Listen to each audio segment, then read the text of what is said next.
Olá, eu sou o Nelson Cabral, especialista em novas tecnologias e cosmólogo, e também estou na TV Relacionamento.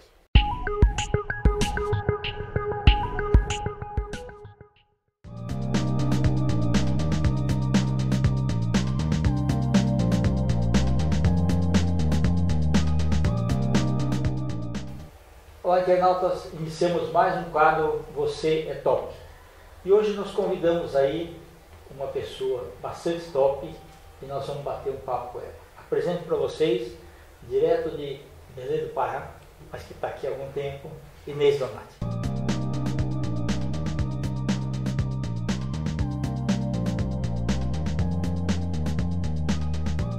Inês, muito obrigado pela tua presença aqui.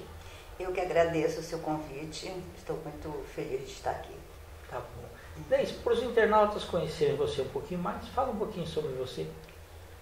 Eu sou de Belém, como você já adiantou, e moramos lá, morei minha vida toda, até 93. Em 93 o filho primogênito veio fazer, em 92 o filho veio fazer vestibular para a USP, passou, ainda ficou morando um tempo sem a gente aqui, mas eu disse, não, vamos ficar juntos. E aí viemos todos para cá. E aí depois os outros fizeram os seus cursos também, fizeram vestibular para a USP, passaram. E nós ficamos morando aqui em Pinheiros e depois na Bela Vista. E quando chegou em 2000, eu fiz em Belém, na minha idade certa, na minha juventude, eu fiz administração de empresas, em 1972, na UFPA, né, na Universidade Federal do Pará. Aí depois que os meninos estavam saindo da USP, eu disse, agora eu vou entrar. E aí eu fiz vestibular em 2000, passei e fui fazer o curso de letras. Legal. Gostou do curso? Adorei. Ah, que bacana. Acho que é um hoje curso... você está com 3 filhos e 4 netos, é isso? É isso. Aí que os meninos começaram a abandonar o ninho e eu já tenho 4 netos. Perfeito. 4 meninos. Tá. Deixa eu te falar, você fez um livro infantil, né? Isso. Fala um pouquinho sobre ele e a concepção do projeto. Uhum. A ideia surgiu na Páscoa de 1981. O meu filho caçula, eles eram todos pequenos, o meu filho caçula ainda não tinha nem 3 anos. Amanhã ele vai fazer 39. Então eu fazia isso costumeiramente. Eu reunia os meus filhos com os meus sobrinhos e com os filhos dos amigos. Tá. E aí eu pegava peças que já existiam sobre o Natal, ou mesmo peça infantil. Então ou a gente representava no Natal, ou fazia uma pecinha para representar no aniversário de uma das crianças. E nessa Páscoa eu queria fazer alguma coisa e não tinha nada. Procurei lá nos meus livros de peça de teatro infantil e não tinha.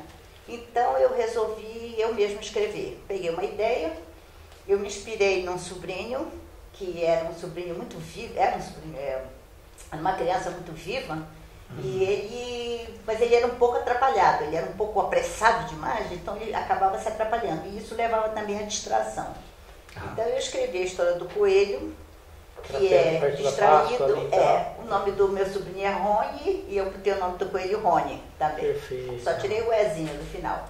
E a história é exatamente sobre essa distração. O Rony, ele ouve comentários, durante a peça ele se encontra com outros animais, ele está no habitat dele, na floresta, e ele se encontra com a coruja, o macaco, e todos eles ficam fazendo alusões, fazendo referência ao trabalho que ele vai ter no dia seguinte, por que ele já não está trabalhando, só que não dizem o que é. E as pessoas sempre somem. Quando ele se vira para perguntar para a coruja, mas o que é o meu trabalho? A coruja voltou a dormir, porque ela dorme de dia e fica acordada de noite, né?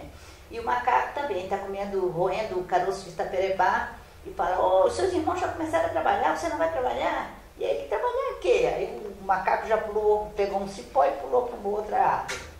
Então, ele acaba não sabendo. E ele vai andando e fica pensando, mas o que será? E ele pensa primeiro, será que é o Natal? Olha o Natal. E aí ele corre para casa e vai pegar os enfeites de Natal, as lampadinhas para enfeitar o pinheirinho. E aí ele acaba descobrindo que não é. Uns passarinhos avisam para ele que não é. E ele, mas se não é o Natal, o que pode ser? Aí, bom, deve ser o Carnaval. Aí já fica lembrando do Carnaval passado, de como ele se fantasiou, e corre lá para a clareira, onde se faz as festinhas de Carnaval da floresta. E descobre que não tem ninguém, que não é Carnaval então. E aí o que pode ser? Bom, talvez seja a festa de São João, né? Puxa, faz um tempão, já faz muito tempo que teve a festa de São João. E ele já fica querendo coletar os gravetos e cortar bandeirinhas para fazer a fogueira e pensando em quem vai ser o par dele na quadrilha. Ele pensa em convidar uma amiguinha, que é uma filhote de onça, chamada Cici. Tá. Então aí nessa ele recolhe os gravetos e vai atrás da Cici no riacho, onde eles costumam tomar banho. E lá que ele descobre, é a última página do livro, quer dizer, um pequeno suspense infantil. Ele não sabe, faz uma coisa e dizem que não é aquilo. E até na última página ele descobre que é a Páscoa no dia seguinte. E ele, como é tradição, se tem, né, a ligação dos coelhos com a Páscoa, ele teria então muito trabalho para fazer, arrumar as cestinhas, distribuir os ovos de Páscoa e tal. Essa que é a história. Maravilha. E a gente está vendo pelas fotos aí, teve um sucesso estrondoso. Você teve 4 lançamentos? É verdade. Nós programamos o lançamento aqui em São Paulo. Foi feito assim que o livro ficou pronto, no dia 14 de março de 2009. Foi no Shopping Marketplace, na Livraria Cultura do Shopping Marketplace. E foi muito bom. Os amigos deram apoio e a própria livraria já tem um movimento muito grande de crianças, porque ela tem um lugar ótimo para as crianças sentarem, ouvir história. Ela tem normalmente contação de história. Então eu contratei uma amiga que fez teatro, fez a EAD lá da ECA, e ela então foi contar, deve passar alguma foto dela tá vendo aí, contando, e ela levou para... Parece que doeu até a mão, hein? Tanto autografar. Ela levou, então, um símbolo de cada uma das festas. Então, quando o Rony pensa que é Natal, ela apareceu com os sininhos tocando, cantando o Jingle Bell. E depois, quando foi o São João, ela saiu com uma fieira cheia de bandeirinhas. E assim foi. E os meninos gostaram muito, as crianças, muitas crianças que estavam visitando a livraria foram assistir. Tivemos que fazer até uma segunda sessão. Então esse era o previsto. Só que logo em seguida, isso foi em março de 2009, em abril a minha mãe estava fazendo 90 anos em Belém. E todos os que moram fora foram para Belém para a comemoração dos 90 anos dela. Então eu entrei em contato lá com amigos e consegui que fosse feito o lançamento na Praça da República, a Universidade Federal do Pará. Ela tem um prédio, que é o Instituto de Ciências e Artes, e dentro do prédio tem uma coisa que eles chamam de Livraria da Praça. Fica no coração da Praça da República. E a Praça da República, todo domingo, ela tem uma feira de artesanato. E foi justamente no domingo de manhã que eu fiz o lançamento. A TV Liberal, que é associada à Globo, fez uma matéria, houve matéria no jornal e mandou também gente para me entrevistar. E o interessante, Kendi, é que lá na entrevista, algumas pessoas, adultos, né, senhores, não, que já estão da idade dos meus filhos, lembraram que trabalharam nas minhas pecinhas, que foram entrevistados e disseram que gostaram de ver e se lembraram de quando eles participavam. Então esse foi o lançamento de Belém. Aí depois eu voltei e tinha também uma viagem marcada para Curitiba em junho, e lá em Curitiba eu fiz uma aproximação com a Livraria de Curitiba, que são uma livraria que prezam muito a questão do estímulo à leitura para a criança. Eles têm, normalmente, já programado, toda semana tem contação de história, com uma contadora profissional. E aí eu falei com a moça e a livraria achou bom, porque quando tem a ligação contação e mais o lançamento do livro é perfeito. Exato. E aí nós fomos, e essa moça, ela fez assim, todas as contações de história foram muito boas, de Belém também foi muito boa, mas ela fez uma coisa um pouco diferente, ela fez as crianças entrarem na história.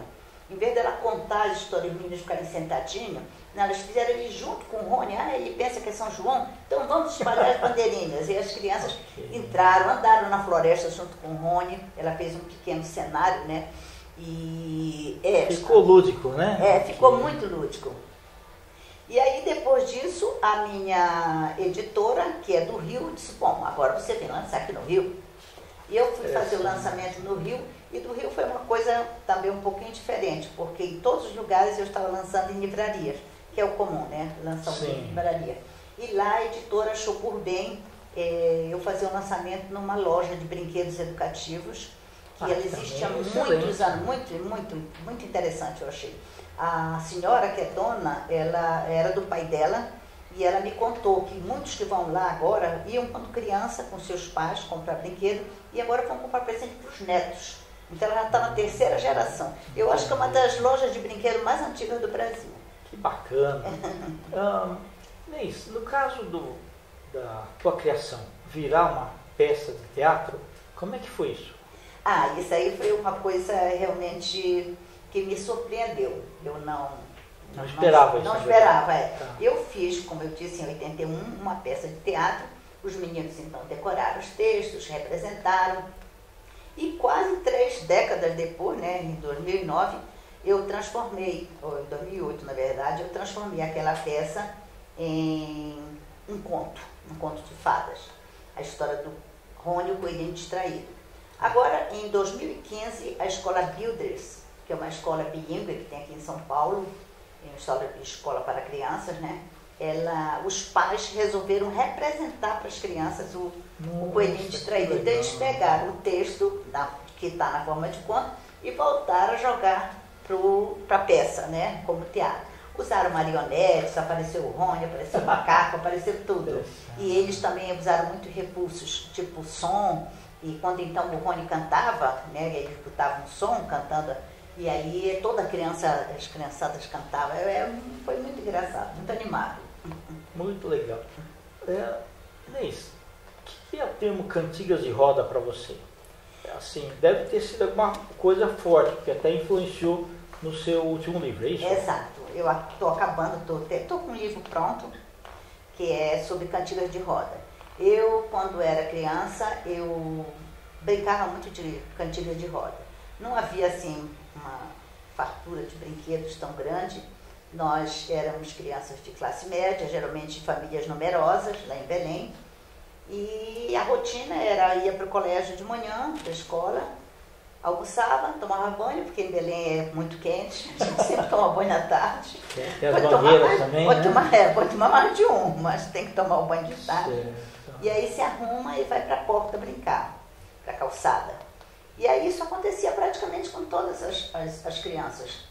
E a gente se encontrava e começava a brincar de roda. E era uma brincadeira atrás da outra. Começava nesse finalzinho de tarde, talvez umas 4h30, 5 horas, e nós brincávamos de uma brincadeira atrás da outra. Era o vestidinho branco, o sapatinho branco, que em todas ficam bem, era a Margarida, onde está a Margarida. Enfim, era uma brincadeira atrás da outra, praticamente todo mundo vivendo o papel principal. No caso do sapatinho branco, por exemplo, todas tinham que ir para o meio para poder se dizer com quem ela vai casar, com quem a menina vai casar. Isso era uma recordação, muito boa que eu tenho da infância. E eu fiquei pensando, né, o que me levou, não sei se é isso que você quer saber. Isso é a estrutura do livro, exatamente, porque o que foi que despertou em mim a vontade de escrever histórias sobre cantiga de roda. Os trechos que se tem das cantigas de roda, elas são assim, parece que elas foram retiradas de peças maiores da literatura. Entendi. Só que é uma coisa assim solta, algumas até nem fazem muito sentido. E então eu fiquei pensando, por que se canta isso? Por que, por exemplo, alguém diz, eu sou pobre, pobre, pobre de maré, maré, maré, eu sou rica, rica, rica de maré, desci. Então tem alguma coisa que faz com que esse refrão seja cantado. Por que alguém sai atrás da Margarida e retira a pedra, retira outra pedra, até aparecer a Margarida? Tem um eu lírico nessa história, que é alguém que vai atrás da Margarida. Entendi. E quem é o pai Francisco, que toca violão, canta, todo mundo gosta dele, mas o delegado quer prender. Por que o delegado quer prender? Então eu comecei a pensar que eu podia fazer o caminho inverso. Já que eu não tinha, é muito difícil, isso é uma das coisas que eu deparei, você chegar na origem das cantigas, porque como elas foram feitas por transmissão oral, não se tem muita certeza sobre se originalmente elas eram daquele jeito que a gente canta agora, né? Que vai sofrendo modificações. Modificações, né? Corruptelas, adaptações. E eu então, como eu não poderia ter certeza, eu digo, bom, então eu vou fazer o papel do que não consigo chegar. Não consegui na origem, então eu vou fazer o caminho inverso e vou escrever uma história onde se justifique cantar aquelas coisas. vai ter uma razão para alguém tirar uma pedra e outra pedra e chegar até descobrir a Margarida. E foi o que eu fiz. Eu escrevi 10 histórias baseadas em cantigas, algumas são baseadas numa só cantiga, outras eu uso mais de uma, e eu uso ou a música toda ou uma parte dela, mas eu justifico que a gente cante aquela cantiga de roda daquele jeito. Ok. Quando que vai ser o lançamento desse livro, né? Eu estou em tratativas com a editora, então não posso garantir. Eu gostaria muito que fosse próximo ao Dia da Criança, acho que ficaria dia 12 de outubro, né? Okay. E agora eu também ainda vou pensar, porque todos me cobram, por que eu não incluo as músicas. Eu fiz assim, a estrutura do livro. O livro vem com 10 histórias, cada história... como eu disse, eu uso às vezes toda a música, eu uso uma parte da música. Bom, de qualquer forma, no final da história, depois da história, vem a letra completa da música e vem a seguir a brincadeira. Quer dizer, como se faz, como se brinca de Dona Sancha, como é que se brinca de La Condessa, todos têm. Que a minha ideia é que as pessoas gostem e façam a brincadeira. E no finalzinho do livro tem as partituras, né? Mas agora muitos me cobram, você não vai gravar alguma coisa, não vai ver se... Então eu vou ver essa parte, mas o livro está pronto. Legal. Inês, e seus próximos planos aí, seus próximos projetos? Eu estou pensando em retomar o Rony, que é um bichinho que dá muito, com certeza, pano para manga. Você mandou um exemplar desse para o Rony Von? Não, mas é uma ideia, né? É uma ideia muito boa. E eu pensei em fazer outras histórias com o Rony, com as coisas que as crianças fazem. Rony vai à escola, Rony faz um piquenique, sabe? E sempre com essa característica forte dele de ser um pouco distraído e atrapalhado. Então acho que isso dá alguma comicidade. Você não precisa ter um conto, porque seja conto de fada ou conto para criança, não precisa ser exatamente dramático. Ele pode também ter um pouco de comicidade. E a gente aproveita também, já que é um bichinho, e a gente vai fazer ele falar e outros bichinhos falarem, e a gente inclui nesse ambiente coisas da fauna, da flora do Brasil. Eu botei no livro lá, você vai ver quando você lê, que eu tenho uma árvore de taperebá. A minha nora, que foi quem fez a ilustração, falou, mas como é uma árvore de taperebá? Ela é daqui, ela é paulistana. E ela não tinha ideia de como era uma árvore de taperebá. Ela foi o senhor Google pesquisar para ver como era uma árvore de taperebá para poder desenhar de acordo. Existe mesmo a árvore? Existe, o taperebá é uma delícia. Bacana. Inês, antes dos últimos agradecimentos, vou brincar com você assim, qual que é o nome completo de uma pessoa que tem o apelido Presépio? Nem me passa pela cabeça. Apelido de Presépio? Qual que é o nome dele completo? Eu me lembro da Vaquinha, da Sagrada Família. Não sei. Então, o que tem apelido de Presépio é Armando Nascimento de Jesus. Que bonitinho! Legal, muito legal. E daí você quer deixar algum contato seu? Sim, eu tenho o meu... E-mail, você quer deixar? Exato, tem meu e-mail, é simples, assim como meu nome é Inês Donati, o e-mail é inês@donati.com.br. Então eu acho que esse fica bastante fácil fazer a comunicação a partir daí. Tá bom. E está convidada para vir depois do lançamento do próximo livro. Tá okay? bom, obrigada. Perfeito. Internautas, então, os agradecimentos a essa grande autora, Inês Donati, nós finalizamos mais um quadro Você é Top. Um grande abraço e até a próxima.